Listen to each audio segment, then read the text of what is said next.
All right, guys, welcome back to another episode of the Tribe Experience podcast. I'm your host, Skylar Kelly, and we have a very special guest with us today, and we have Ben Ward.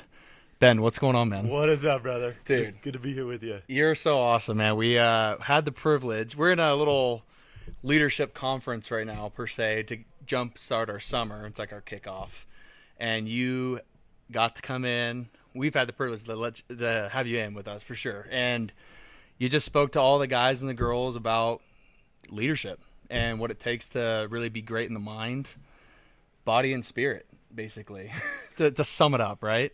But we want to hear about you first, kind of how you started in your original journey before you got into leadership. And then I want to dive right into some awesome questions. So just tell me a little bit about yourself for everybody to know.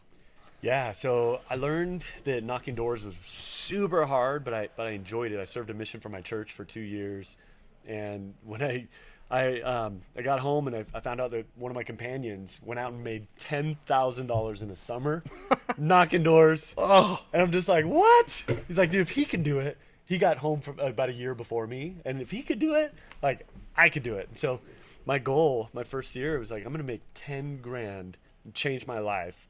And I went out, and my first 2 weeks, I sold zero. And man, I'm like, dude, this doesn't translate. I thought I was like good at knocking doors. And I'll never forget my manager, Jared Taggart. He's just a legend, such a rad guy. This was 23 years ago. oh shoot. In 2002, when I went out for my first summer. And my That 10K hits home. dude, that 10K 23 years ago, dude, was a big deal. And like the most I'd ever made before that was $7 an hour, Oh, minimum wage, stringing tennis rackets at Sport Chalet okay. in Southern California. And I'm like, dude, if I could make 10 grand, I could buy a car, I could pay for my school, and I'd be set, right? And I'm sitting there on a curb 2 weeks into my first job, and I had zero sales. And yeah, dude, it was hard, and I'm a hard worker. So I mean, I'm working my can off, and my manager sits me down. He's like, Ben, listen, sales isn't for everybody, and in fact, if you can't start selling, we can't keep you. I'm just like, holy smokes, dude, I'm literally about to be fired from a straight commission job, and what I ended up doing is I quit that night. I'm like, I'm out. I had my parents in my ear. They're like, Ben, dude, don't take that. They didn't say dude. But they're like, Ben, don't take that silly job that's not going to pay you. Like this commission thing. You've got a great job at Sport Chalet. You've got a room at our house. Like, just stay in school. And I'm sitting there on the curb with my manager, and I'm just like, holy smokes, man. And I was just like, okay, I'm out. And so I went for a run in Oceanside. So have you ever been to like I have been to Oceanside? Oceanside, yeah, Yeah. but it's been a while, honestly. Yeah. So there's a pier there, and I was running on the beach by the pier, and just bawling my eyes out. I'm like, my parents' voice in my mind, like, don't take that job, and like I really want it because I want to make 10 grand, and I'm just like bawling my eyes out, and I realized while I was running, I'm just like, all the pounded doors are like in the back of my mind from the last 2 weeks and just ingrained, and I realized like something very interesting. Not one person that I had knocked on their door and that answered. Nobody actually knew what I was doing. I nobody really knew why they were rejecting me. Yeah. And as I'm running, bawling my eyes out, something connected hard. I'm like, I'm gonna be running like this forever until I can figure out how to communicate.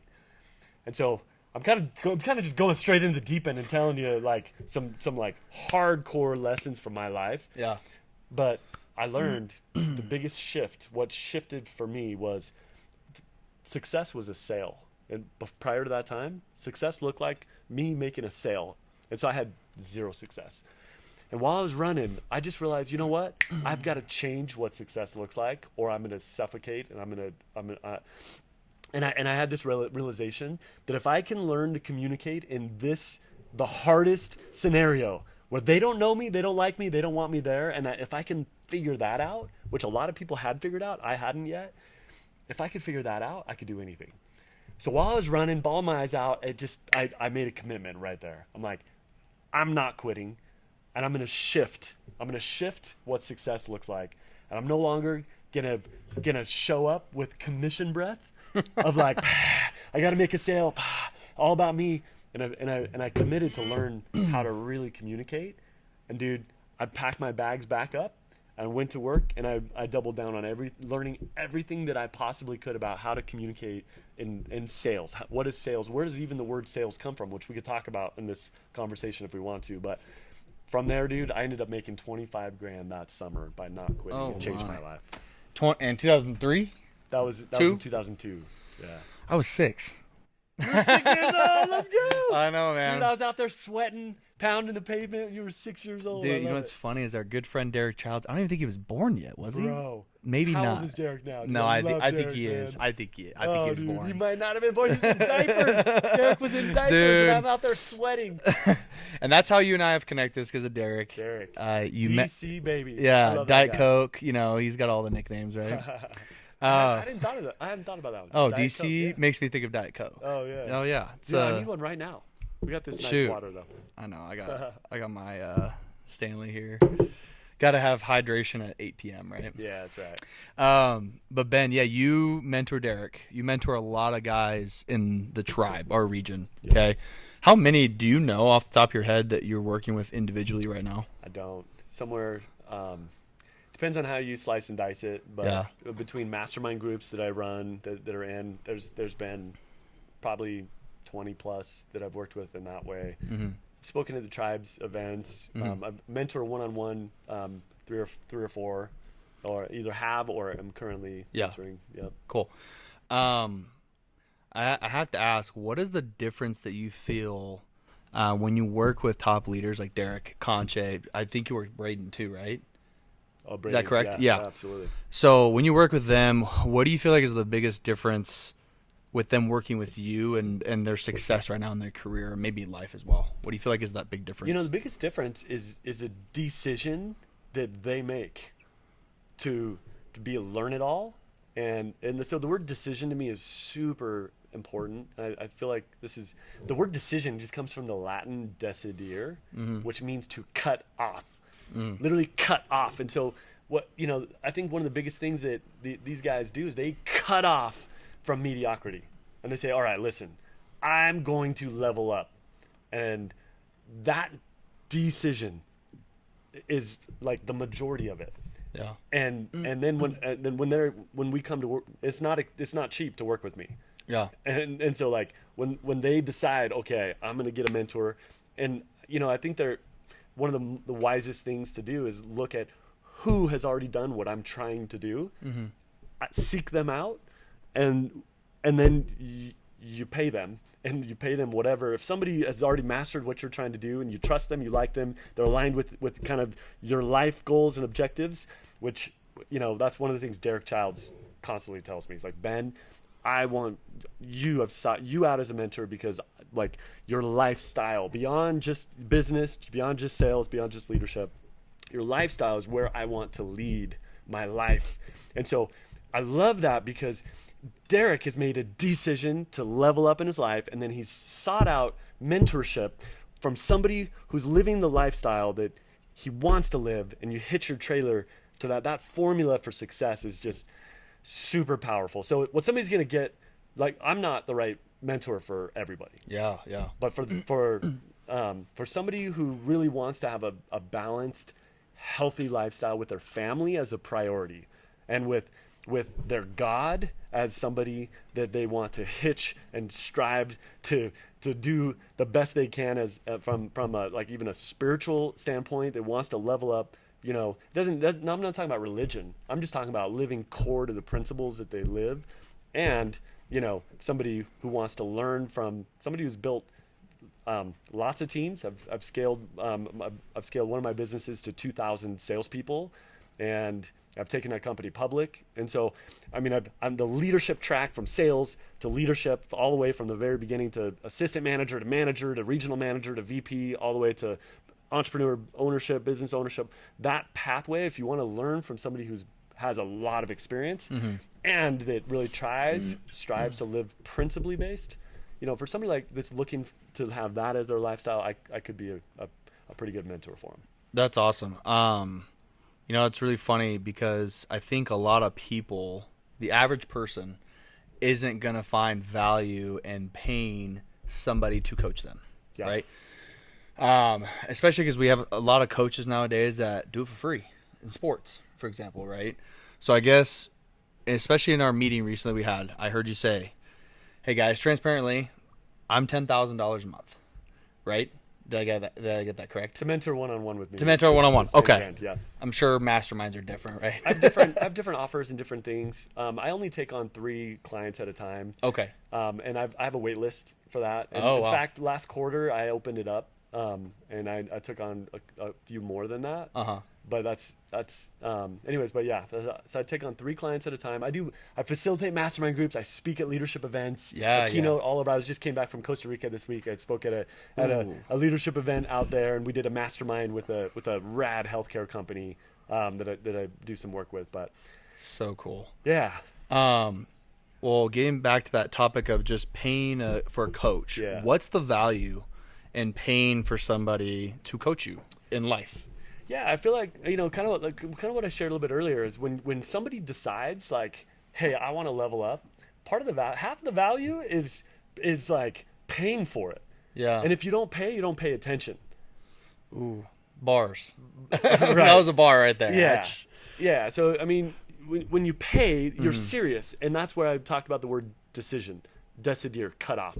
I decide I'm going to level up, and I'm going to put my money where my mouth is. And when you pay for somebody, you can just go on YouTube and get tons of advice. In fact, I have a YouTube channel. You can go and get tons of advice. But one of the things is true effective mentorship is meeting somebody where they're at, Yeah. and then being able to lift them to where they want to go. And so one of the things that I do, like, this is religious. Every time I work with, not religious in like spiritual sense, but like every time I work with somebody, the first thing I do is I meet them where I'm at. And by the way, that's a leadership, principle. The principle is before I say follow me, I find you. And how do we find them? And so something that I've gotten really good at over the years is finding the people that I'm working with. So I meet them exactly where they're at. And then part of key to leadership is all about influence. Leadership is impact and influence and helping them meet them where they are and not leave them there. And be, it's like a handshake. If I try to shake your hand, like, in fact, even if you're sitting down and I'm trying to get you to come up, I need to get your hand first before I'm going to be able to lead you and lift you up anywhere. If I miss your hand, if I miss you, like, I'm not going to be helping you. Yeah. So if you're trying to lift somebody to higher ground, you got to meet them where they're at to be able to then lift them. And I have a model. This is probably, I'm going to dive into one of my models with you right now. And 4 simple keys to that I've learned to really coach and mentor somebody, that anybody listening to us, can use this anytime. But first key is to align with them. Second key is to lift them. Third, challenge them. Fourth, get out of their way. And so, as far as like your question, like what value is there on mentoring and like one-on-one mentoring? By the way, like for me, I've spent hundreds of thousands of dollars on mentorship between mastermind groups I've been in, as well as one-on-one mentoring. My personal mentor is Brian Tracy. He's a world-renowned. I was going to ask, who was the guy that brought you kind of in this space and who mentored you? So Brian Tracy. Yeah, Brian Tracy. Okay. And Brian Tracy, he's written 92 best-selling books. Yep. Him and Tony Robbins were the highest paid speakers in the world. Brian's pretty old now. He's in his 80s. Now he just gives back and does stuff. But him and Tony Robbins back in my day, 20 years ago, those were the guys. And so I sought him out and I paid him to learn. I mean, in fact, he's written so many books. I have him as my mentor. One of the things he does is he's taught me how to with my first book. And actually, my first book is called Sellership, which we can talk about later. But he wrote the foreword. Brian Tracy wrote the foreword of my first book, Sellership. And all of that comes into, like, I sought him out as as a mentor because I wanted to learn from the very best, Yeah. and he was among the very world's best. And so, one of the keys. I mean, I was about to just kind of go off in a whole another rant, but you want to align, lift, challenge, and get out of their way. And how do you align with somebody? First you meet them where they're at. And so the part of the value of getting the right mentor is they're going to meet you where you're at. Yeah. And if you're clear on where you want to go, if that mentor has been where you want to go, they can help you get there. There's an exceptional book, Who Not How, by Dr. Benjamin Hardy, which it just spells out the principle that how to do something is less valuable than who has done it, and then learn everything you can from that person. There's a million hows. How do I do this? You can go look, you can, chat GPT, you can Google, how do I do this? You have all these different ideas and philosophies, you can just drown in information. Yeah. Who has done what it is I'm trying to do? Who has done that? Find them, seek them out, pay them. Whatever it takes. If they're in a position where they're open to mentor you and they can get you to where you are, the who is going to be way more valuable than any how that you can find. Wow, I love it. Because let's think about it. The average person is always going to think cost. They're going to think, how much does this cost for me to really feel like, am I invested in doing this? Right. But I kind of think of the way of the pay to play thing. If you want to level up, whether that's life or sport or whatever, you got to pay that person. You have to invest in yourself, right? Get that coach, level up, right? Yeah. So I think that's really, really important. But you mentioned something about sellership. Yeah. I have no idea what that is. Please talk about it. Yeah. So I was sitting in a mastermind with Brian Tracy 15 years ago, and he said something to me. He said, it blew me away because I at the time I'd been a sales rep, and then I was now starting in leadership and management. So Okay. I mean recruiting, and I was getting eaten alive. It was so hard. It was so different. Yeah. And he told us in the mastermind, he's like, and I have a picture of me with Brian Tracy and this mastermind group. I can send it to you. We can throw it up on this thing if we want. But he told me, he told us, he's like, being good at sales and being good at leadership are just two totally different skill sets. And he said it's a problem because it's top salespeople that are the ones that get promoted into leadership, and then they struggle trying to lead a team. Yeah. I mean, when he said that, it hit me like a 2x4, just like in my face, because that was me. I'd figured out sales, and now I'm like drowning as a leader.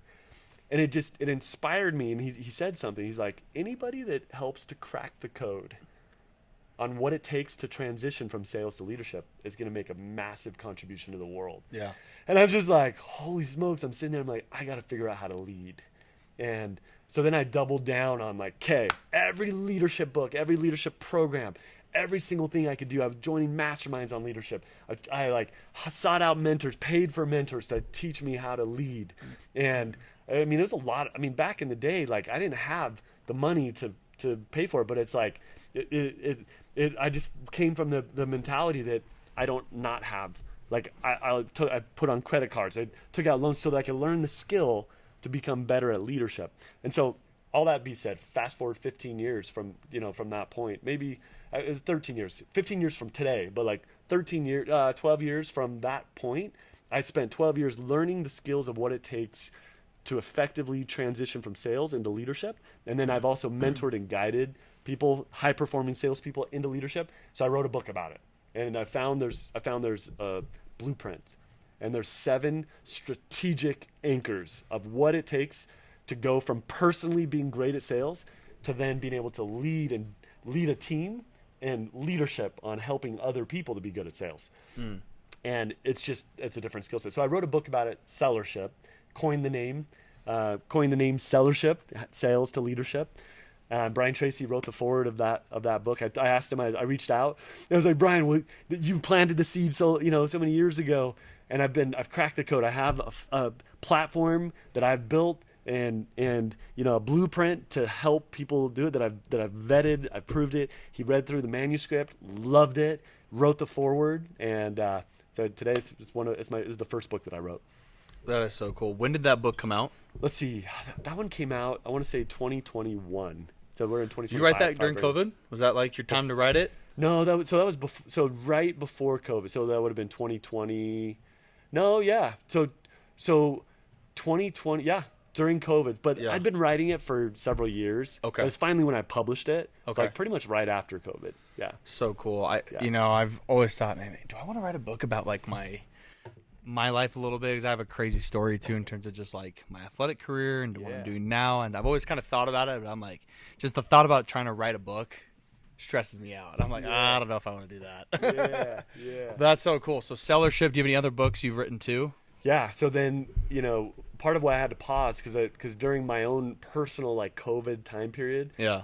I went through cancer. And so that was more of a COVID thing for me than even COVID was. So I live in San Clemente, which is this rad surf town. So COVID didn't even feel like COVID. Like it's California, Right. but it's this little pocket where, I mean, we weren't in lockdown. We were just enjoying. We were Went to the beach. Yeah, we were at the beach. We were hanging out. We have this little neighborhood. We were all hanging out with each other. So it wasn't really like locked. My lockdown, which was going through melanoma skin cancer, that's when I finished my second book. And it's interesting because I'd been working on that one. What it is it's the number one threat to more sales, more success in our lives, and it comes down to fear, uncertainty, and doubt, or FUD. Yeah. And so I wrote a book called Pluck the FUD. And what I didn't realize, Skylar, dude, I had no idea that I've been working on it for 5 years, but when I was like finishing it, Yeah. I was going through my cancer, and I had no idea I'd have to be plucking cancer FUD out of my body while like the mind body connection is real. I'm like, my body is suffering. I'm doing aggressive therapy. Yeah. And it was flip a coin if I was going to live. And I clinged to the principles in my book, Pluck the FUD, that I use for business, for sales, helping myself and other people overcome fear to take action to drive results. But I had no idea that I would be clinging to those principles to help me with mentally and emotionally and physically while I was battling this cancer, having to pluck cancer FUD to get myself to out of some of the despair that I was going through.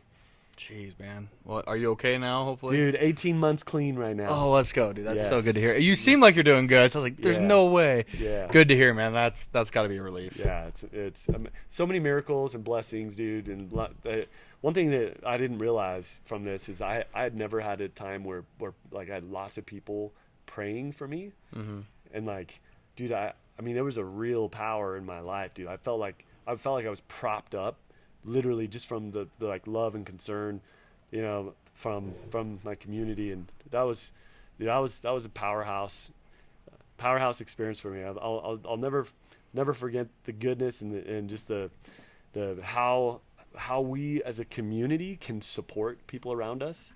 I've like been part of supporting other people. Yeah. But I've never been supported like that. And it gave me a new perspective on how important, especially as a leader, like for you as a leader to create an environment where people support each other and they've got each other's back. It's just a whole new foundation of that for me. That's so cool. Yeah, just kind of unreal to think about. I'm sure to be like, dude, I'm in this point now when I was literally thinking this was life-threatening. Yeah. Right? Because that is a life-threatening type of cancer, right? Yeah. Melanoma is the deadliest skin cancer. Okay, I had no idea. So that's crazy. Yep. Well, kind of just walk me through really quick. I don't want to have to elaborate on it forever for you and bore you away, but what do you feel like you learned the most during that time that makes you who you are today and what you're doing to impact others? Love it. There's so many. One of them is not wasting one moment. Okay. And I'll just give you one example. Like, so in my business at that point, I just started this business in 2019. So it's been 5 years. While I was going through my cancer, there was a couple. I went through it for 18 months, and then I've been now clean for 18 months. So that was what, almost 3 years ago, or just over 3 years ago, that it started. And one of the things that I've learned, not wasting moments for me, my business, so I was kind of still in startup mode. My business had been up for a couple years, and I was doing a lot of different things that forced me to stop doing like all of the things and laser focus on getting better. But then I still kept like 20% of the things that I was doing in my business that I loved to do, then that was valuable. I needed to support my family and myself and my family, right? And so I cut off like 80% of all of the things. Speaking of not wasting one moment, I got really laser focused in my business. That's one of the things that was a takeaway from going through cancer. It's cutting out all the non-essentials and lasering in on what really matters personally in my life, but also like professionally, my business. And my business, shortly after there was about a 6-month period where I couldn't work at all. Like literally I had to shut everything down, and I was fighting for my life. But as soon as I turned the corner, I was beating it, I was able to open my business back up, and I only opened up the top 20% of the things that I love to do. That wasn't wasting my time. The things I was good at doing, it wasn't things I wasn't good at doing, wasting my time spinning my wheels. And I laser focused on the highest productive, the things that brought the most value. And that's part of when I raised my pricing. For example, my pricing, coaching. Okay, well, to work with me, it's going to be 10 grand a month instead of the 5 I was charging before. And on with my masterminds were higher priced. My keynote speaking was higher priced. And so that's one of the things that I really was a unintended consequence. But one of my lessons from that is just laser focusing on the things that are the most valuable, that I love to do the most, that drive the most revenue, that allow me to have the lifestyle of freedom to be there with my family as humanly possible. That's so cool. Did you ever think that getting into leadership and keynote speaking and just being an influence in this type of a space towards others, do you think that was going to be what you were going to do, or did you want to do something else? You know what's crazy? I dreamed. I like almost couldn't dream. It was too big of a dream for me to be doing what I'm doing now. I almost couldn't wrap my head around it. I grew up super poor. Yeah. And I remember Brian Tracy and being like, oh man, if I could write books and speak and dude, I almost couldn't get myself to believe that I could do it. And Brian, one of the things I read one of his books, and one of his books called Clarity. It's so powerful. I recommend it. It's called Clarity. Okay. He says, one of the things he says is, what one thing would you dare to dream if you knew you could not fail? And that question, like, so you're asking, did I think is this what I thought I would do, wanted to do? Bro, that question, when I read that from his book, it haunted me in the best possible way, where I'm like, you know what? If one thing could I dare to dream, if I knew I couldn't fail, man, I'd want to be a speaker. I want to be an author. I want to impact, because I have this, like, I've learned quite a bit of things. In building teams, and like my pathway. I don't even think I've really even told you, but like after my first summer, I made 25 grand, changed my life. Then the next year, I was an assistant manager, and I made 50 grand that summer. And then the next summer, I came out and made 100 grand. I made as much as both of my parents combined my third summer. And then my fourth summer, I built a region, and I ended up making 286 grand my fourth year. And I jumped out of school and went full time in there. Then the next year, I made over 400 grand. And then the next year, I started a company with the owner of the company I worked with. He and I started a company. We scaled it to 2,000 salespeople. It took the company public. I'm telling you all that because I learned quite a bit of things on what it takes to lead, what it takes to recruit, retain, and scale high-performing teams. And so, like, I have this background and knowledge. I'm like, dude, I've cracked the code on a few things in this space. And I got to get this information out. And so, but early on, I would have just, I only dreamed about writing books and like speaking. But at this point in my life, I saw that as my calling: leadership, training, and development. And I ended up driving my business into the ground, which is a whole nother conversation. After taking it public, it is very humiliating. We lost a lot of people's families. My partners and I hurt. Yeah. It was just demoralizing. But through that ups and downs, one thing that I've learned is that I love working with people who have cycled. Cycled is they've had great success, unique success, And they've also have cycled and have crashed, and then have picked themselves. Even if they're just barely going through that crash, those are the people that are humble, they're hungry, they're smart. They're smart. Oftentimes, they're smart with people, and the pride is kicked out of them. It's the gratitude too. They're extremely grateful. Bro, super The grateful. littlest things. Littlest things. And so all that to go back to your question of like, do I see myself doing this? I early on I could only dream, and then by that point, after I'd gone through and cycled, that's all I wanted to do. And so for the last 13 years, I've been focused on leadership training and development.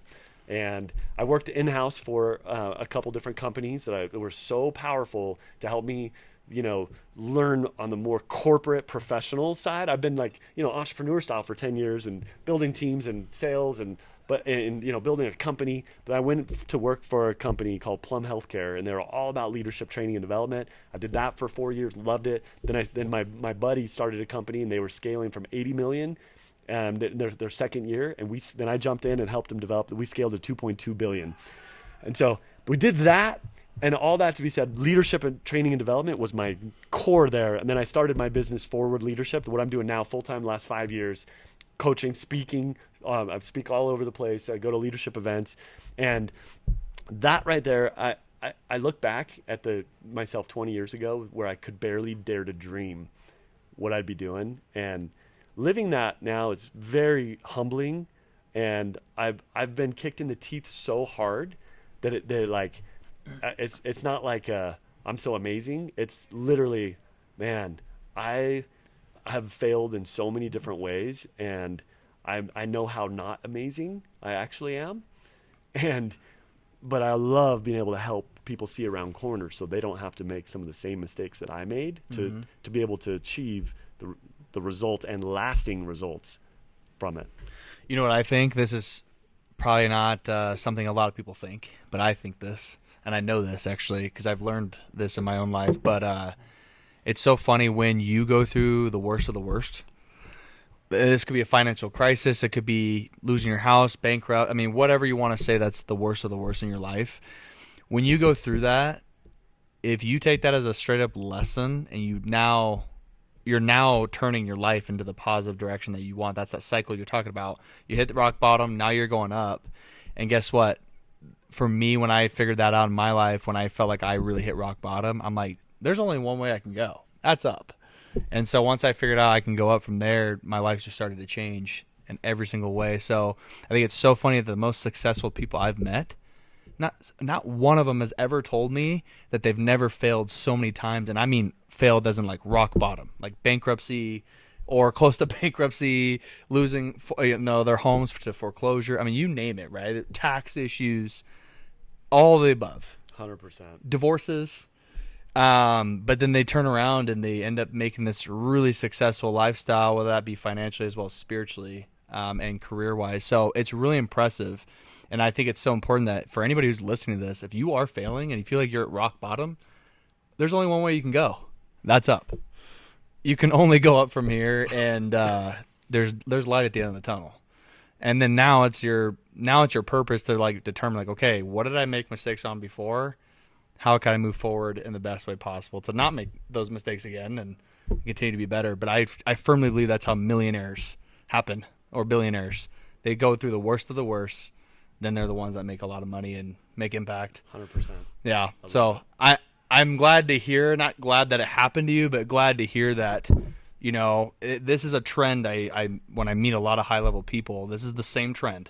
Everyone goes through it before they go up, man. Absolutely. But so cool that you have turned your life into this, and you're giving back essentially, right? Obviously people pay you for coaching, but it's like you're really pouring into them, and I can tell what you do with close people I work with and what we have here at the Tribe. So I actually want to ask you really quick too, with the Tribe, what is an ideal client that you typically are looking for within the Tribe, or maybe anybody in the industry? What is your ideal, person to work with? Yeah, somebody who's managed for a couple years already, had their teeth kicked in. Okay. And because I've found that first year managers, like even myself, I wouldn't have been a good client for me with my first year, because I kind of like knew, oh yeah, I got it. But once I've had my teeth kicked in, half my team quit, and I'm like, what do I do and how do I do it? And until you've gone through it, like high level mentorship,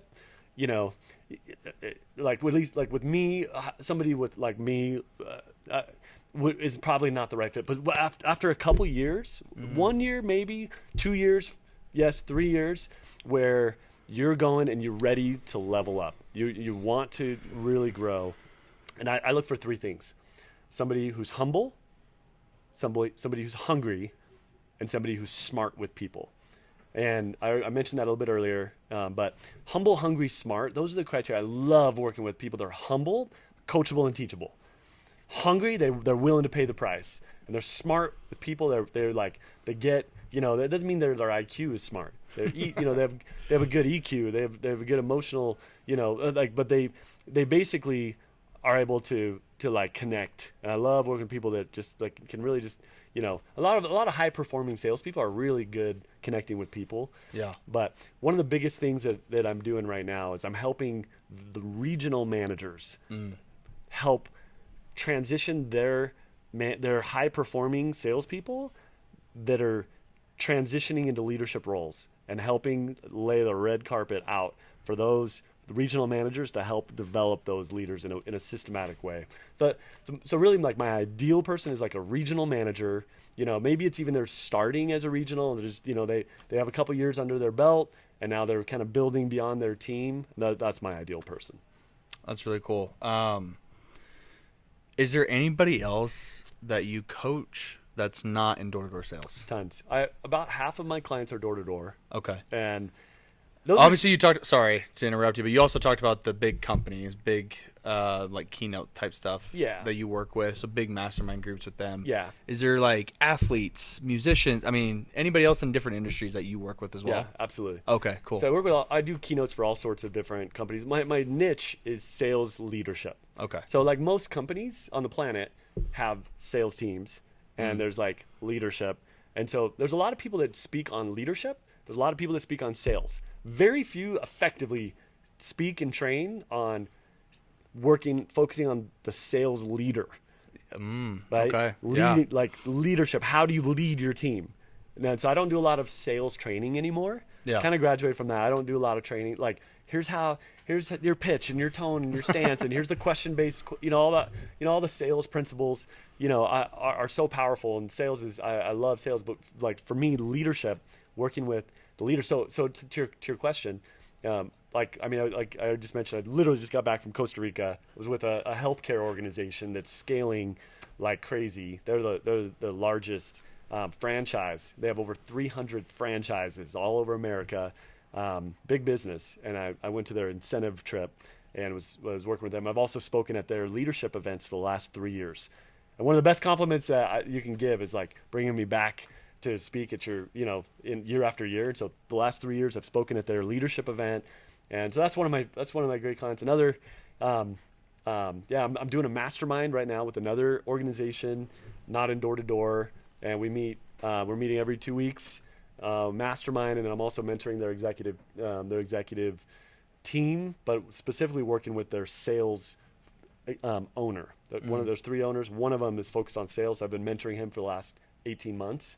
Not 18, it's been 16 months. But anyways, one other random client has been San Bernardino County Sheriff.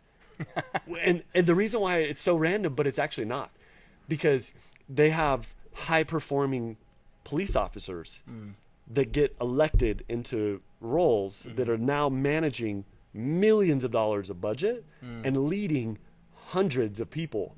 So they're really effective at their skill as being a police officer, but now they're out of their element leading. So there's the sellership. So like a high performer personally to leading a team. And so I've mentored, I've done different masterminds and keynotes and coaching. That's like one random. Yeah, no, it's super cool. I would have never thought about a police officer looking to get life coaching. Yeah. Like literally, like you wouldn't really think about that. You would think more like the athletes or musicians, whoever like is like really like, oh, I'm trying to really elevate my personal development. I guess police officers don't come to mind like that, you know? And the thing is, where it's so natural to is that it's like they're great cops, but then leadership is a different skill. So it's not even so much life coaching; it's leadership when you have a team. Because my niche, my specialty, is if you are responsible for a team, I will help. I will help be able to draw out. I'll be able to help you to be able to draw out the very best in them, very strategically, with principles, strategies, and tools that you don't have to reinvent the wheel on. So cool. Kind of going back to our region, the tribe. Yeah. You obviously work with quite a few of us. What makes the tribe clients of yours, or maybe as a group, so different versus all the others you coach personally? I love the Buffalo. You know, Derek Childs, man, the Buffalo, you know, and like charging into, like just this hunger to charge into the hard and conquer. Man, with clarity, with passion, with love. And, you know, I found starts with great leadership. And with Derek Childs, such a great leader who cares, actually cares. And, you know, people they feel that, and he's leading and guiding them. And so the Buffalo, you know, in my book, Pluck the Fud, which I don't think we've talked a lot about here, but in Pluck the Fud, one of the chapters is to eat the frog. And it's about doing the worst first, like going into, like leaning into the hard. And it comes from Mark Twain. Mark Twain, he said back in the day, he's like, if you're going to have to eat a frog in a day, you might as well just get done with it. Eat it first thing in the morning. Just like pound that thing, get it done. And one thing I love about the tribe, starting with Derek, is Derek charges into the hard. And one part of in my book, I talk about to eat the frog. One strategy is be like a buffalo. And a buffalo is known, it's kind of random. I didn't even know this till several years ago, but a buffalo is literally known to charge straight into the storm. And there's actually school mascots of that, like a buffalo or a bison, and there's a storm, and they like are facing the storm. And I actually have that as my desktop computer saver, which is a buffalo charging into a storm. It's all about that principle of eating the frog.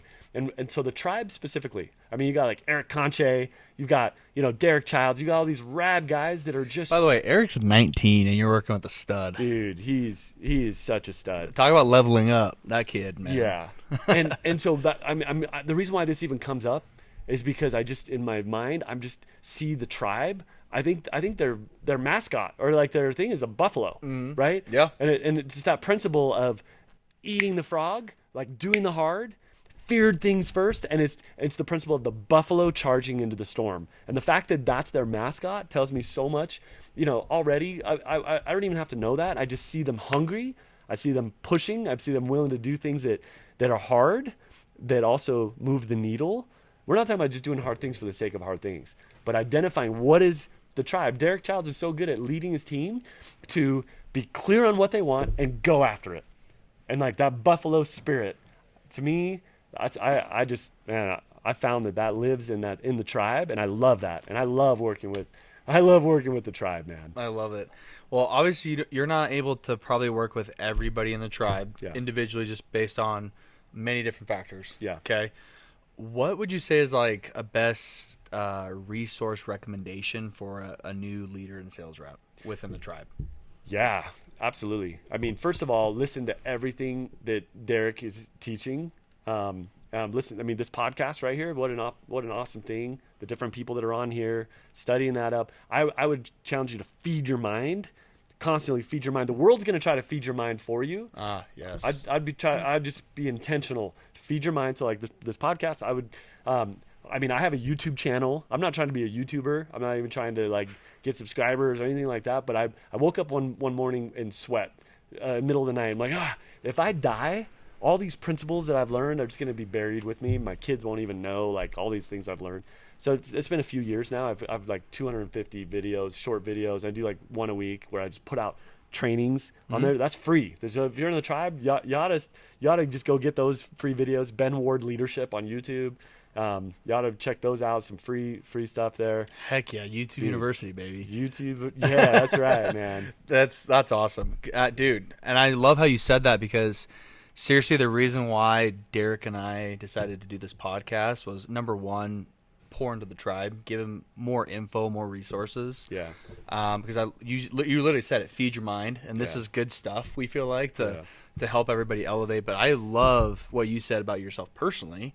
You're doing this because you're like, man, if I die, like, what will my kids, other than the memories of living with me and the experiences, right? But it's like, sometimes this type of content that we live in now with social media, if you can find some positive content like a YouTube page and you're posting good things about your life and the experiences, that's so cool. I'm actually starting to do the same thing. That was like one of my 2025 resolutions, was to post more on my own YouTube, the good and the bad. I think it's such a great journal document versus me handwriting things. Boom. So when you said that, I was like, wow, that's literally what I thought about for myself. I love it, man. So cool. I would recommend for these guys, I would also recommend, like, social media and all that stuff, do that.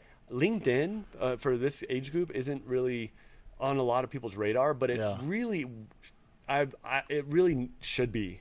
Because in 5 years from now, the LinkedIn is the professional network. And you want to connect in with the people that you're working with, and I would recommend LinkedIn as like a long-term professional network. And so I'd recommend for anybody listening that you connect with LinkedIn. Connect with me on LinkedIn. I'm putting out, that's where most of my social media is, where I put out trainings, little bite-sized trainings there every day. Put something out there, some value. But I would recommend, as you're doing Instagram and you're doing whatever it is that you're doing, your TikToks, that LinkedIn will be something that will serve you in your professional life for a long time. So I'd start building that out. Cool. Man, we've talked so much about leadership. We could do this forever. Yeah. Just to kind of round this video out, what are some key pointers or advice to sales reps, and how they can be successful this summer? Yeah. Because you obviously have sales experience. You work with sales leaders. If you were to say, hey, very simple pointers, other than maybe the standard, like, routine. I mean, obviously routine's great, but it's like, is there anything that you feel like is missing that you teach your leaders to help pour into their guys that maybe most people don't really know about? Is there something that rings to mind maybe? Yeah. What comes to my mind, we're talking for a salesperson specifically to be better at sales. Yeah. First thing that I would say, strong. Where does the word sales come from? Most people don't know. And the word sales comes from the old English word Sellan, spelled Sellan. And Sellan directly translates into English today, means to give. So the root of the word sales literally is an attempt to give. And what gives sales a bad reputation is the focus of the give. Am I focused on trying to give myself a commission? Is the focus trying to give myself what I want? Mm-hmm. That's what gives sales a bad reputation. So we show up with commission breath. Right? Oh, yeah. And what do we do when somebody has bad breath? No, it's instant turn off. No. Dude, no. Yeah. We just back away. We back away. And so really a professional sales person, somebody who's really professional in sales, shifts the focus away from them and to the other person. And so shifting Sellan to give, to help give them what they want. And the key to success in sales is you help as many people get what they want. You give them what they want. You're not focused on giving yourself. That's a byproduct. That'll happen if you can give people what it is they want. And too many people get that wrong, including myself. For 2 weeks, all I was trying to do was trying to make a sale because I wanted. So I would show up, and one of the things I learned early on, holy smokes, nobody cares what I want. And there's 7 most important words in sales.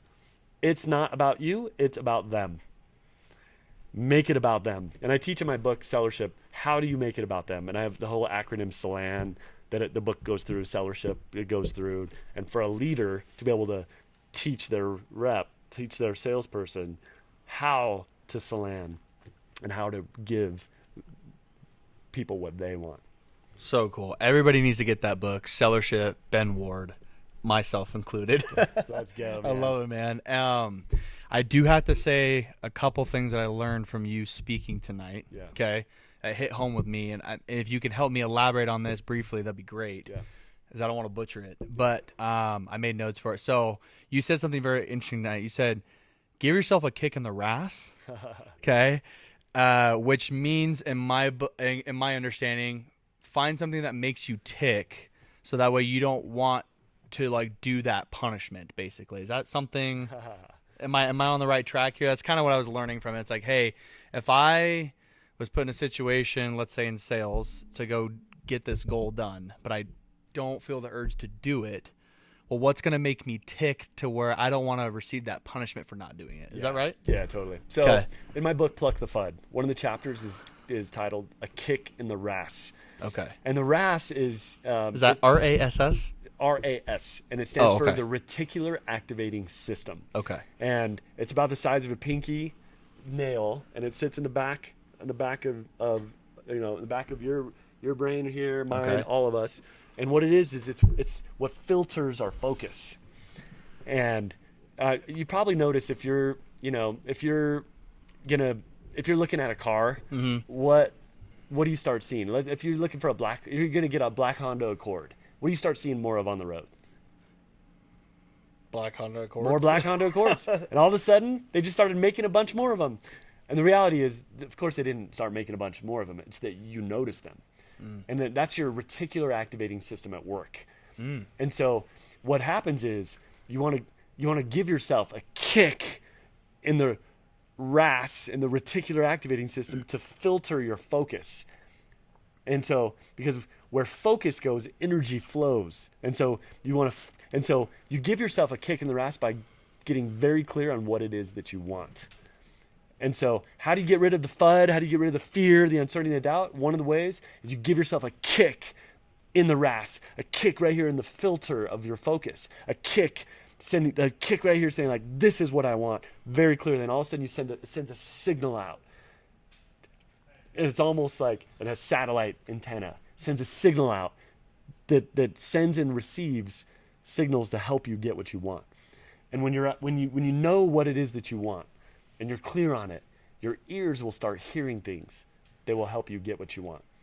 Your eyes will start seeing things that will help you get what you want. When you give yourself a kick in the RAS and the satellite's out there, the filter of your focus where you know what you want, all of a sudden your mouth will start saying things that will help you get what you want. Your arms will start reaching for things that will help you get what you want. Your feet and your legs will start moving towards things that will help you get what you want.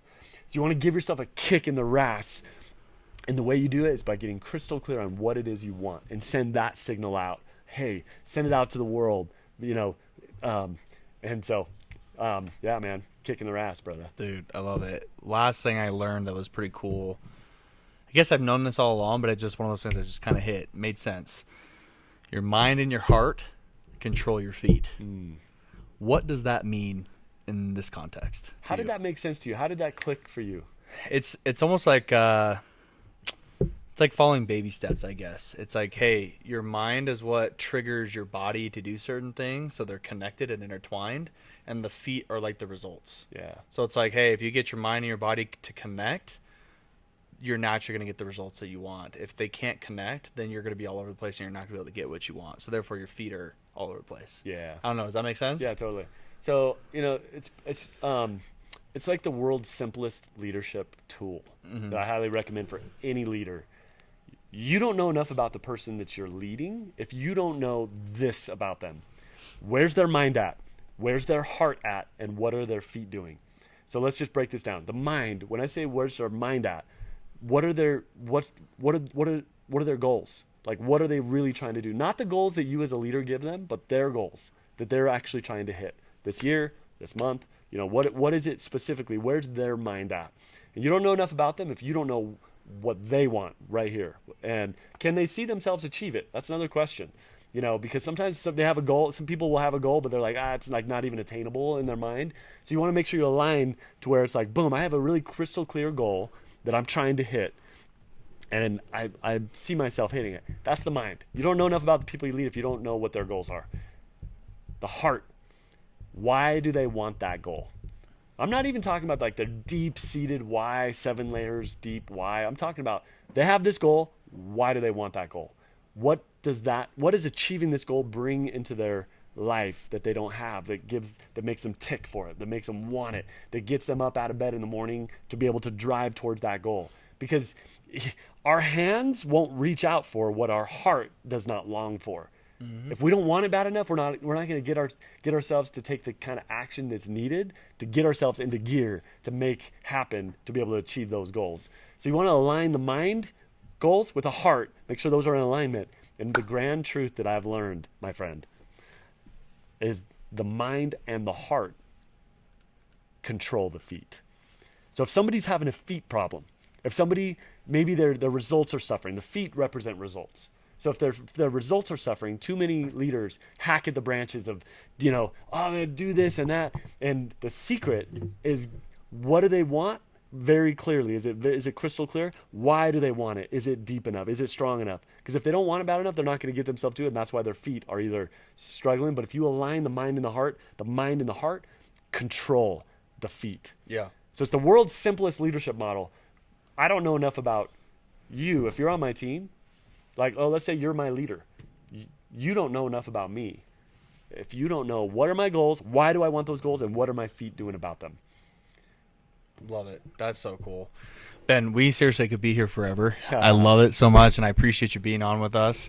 I always do this, and they're called my quick hitter questions. I just give out a few, and you have no idea what I'm going to ask you, right, but I'm excited for it.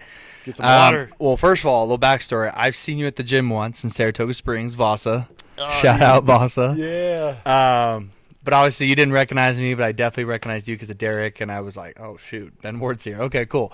But what are your top 5 artists that you listen to in your headphones recently this week? Who are they? This week. Because I know they change all the time, but who are they this week?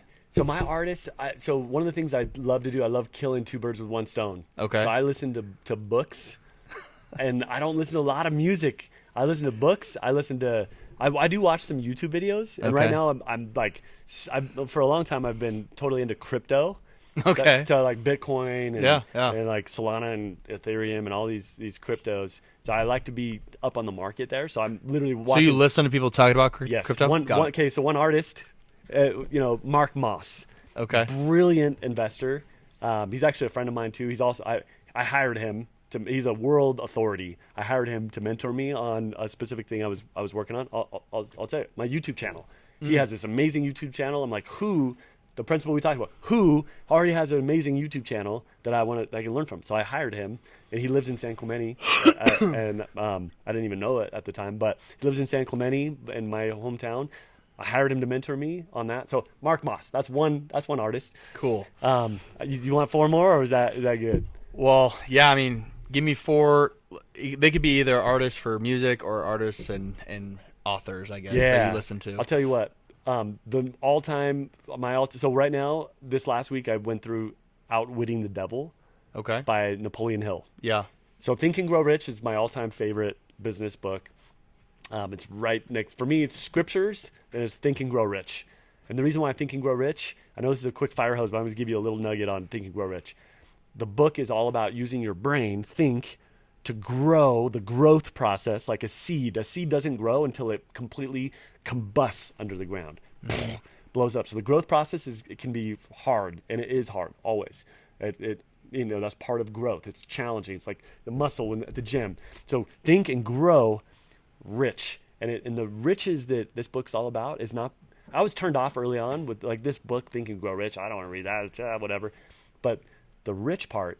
It's all about life's real riches. So it's about thinking and growth process, rich in these 13 areas: positive mental attitude, sound physical health, harmony in relationships, freedom from fear, hope for future achievement, capacity for applied faith, to be engaged in a labor of love, open mind on all subjects towards all people, complete self-discipline, gratitude, and then financial freedom. If we're living those principles, the life's real riches, financial freedom will find you. And I've seen that. I've experienced that. And so Napoleon Hill, Think and Grow Rich, all-time great book, and that's why, because it's all about life's real riches. But I just read his next book, or not his next book, a different book that he wrote, Outwitting the Devil. It is so good, and how it's like an allegory of the devil's trying to talk him out of success, and he's like, how do you outwit the devil to keep you from your goals? I love it, man. All right, guys. Thanks for being here with us on another episode of the Tribe Experience. Ben Ward, appreciate you, my man. Let's Hopefully go. we have you on next time. Great to be with you, brother. All right, man. Peace. Okay, see ya.